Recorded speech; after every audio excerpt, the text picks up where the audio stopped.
There are other examples of Scotland's pioneering spirit in the oil industry.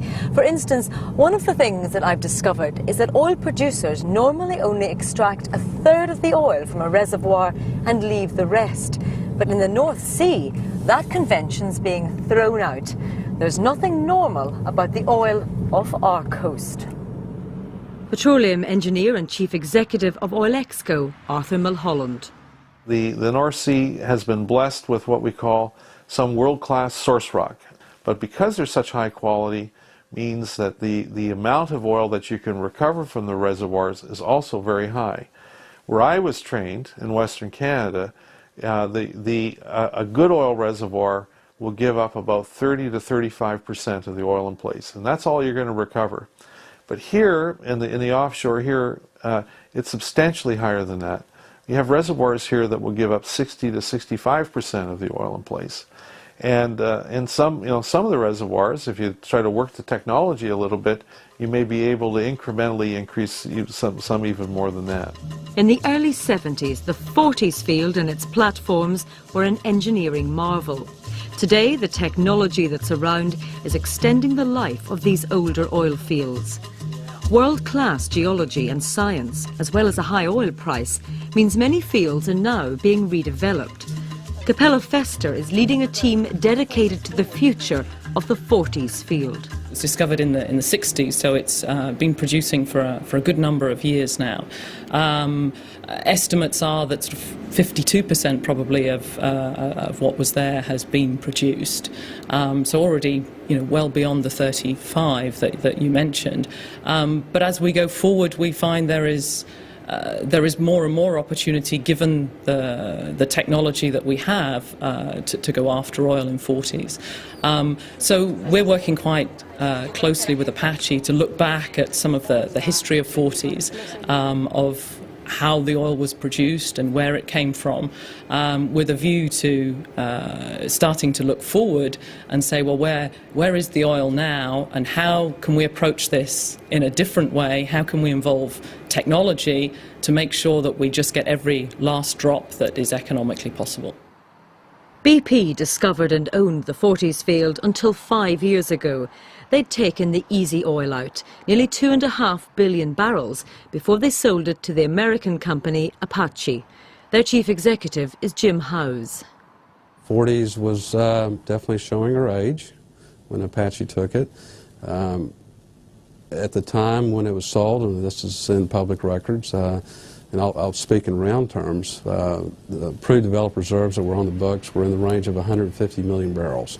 We ended last year with over 200 million barrels on the books, and this is through drilling, shooting new seismic surveys, reevaluating the field, and doing things that a company like Apache does, reinvesting into the asset and finding ways to extend reserve recoveries. Also, the rate's up. We had one of the best months in March that we've had since 2006. We averaged a little over 66,000 barrels a day for the month. Forties is now producing more oil than anyone ever thought possible at this stage. Its oil reserves have increased, yet the oil was meant to run out in the 90s. The more I've investigated, the more lies I've led to rest, and the more truths I've discovered. Not just about the oil, but Scotland itself. Getting more oil out of the North Sea is creating new challenges, and Scots are responding to these challenges. I've seen innovation, technology, and a sense of drive that some people say Scotland lacks. Well, it's not lacking here in Aberdeen, it's thriving. And the reason it's thriving is oil. We have a lot of infrastructure that might not have been there. I mean, Aberdeen Airport was completely rebuilt. A lot of housing was built in the northeast, especially around Aberdeen. I mean, the Grampian region of Scotland became one of the wealthiest parts of the United Kingdom, and still is. And the Scottish economy, which used to have a GDP per head, which was way down at the bottom of the league table, is now well up, I mean, only the southeast of England and a couple of other English regions have a higher income per head than Scotland has. That wasn't the position before. So, I mean, there has been quite a big change, but a lot of this impact was actually in the northeast rather than in other places. It's made a major impact on the economy of Scotland and indeed Britain as a whole. It's created huge amounts of skilled jobs, and it's rightly earned us a huge reputation of being a true centre of global excellence when it comes to energy. The industry is now worth nearly £4 billion to Aberdeen. It's made Scotland an industrial world leader, just like shipbuilding did in the last century. Hopefully the lessons of that era have been learned. The big realisation that I think we have right now in 2008 is that we have a globally recognised industry here in the UK and in Scotland. 400,000 people employed, leading edge technology, not just serving the UK sector. There are companies here in Aberdeen that are serving markets in Indonesia, South America, the Gulf of Mexico, with recognised leading edge technology. Rather similar to the strength of our shipbuilding industry after the post-war period. And what we should not fall into the trap of doing is letting this industry wither away like perhaps we let the Lower Clyde wither away.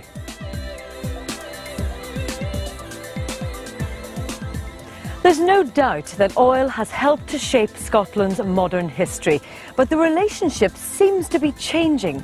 There's a new sense of confidence in the industry, and it's driven by Scottish expertise and innovation.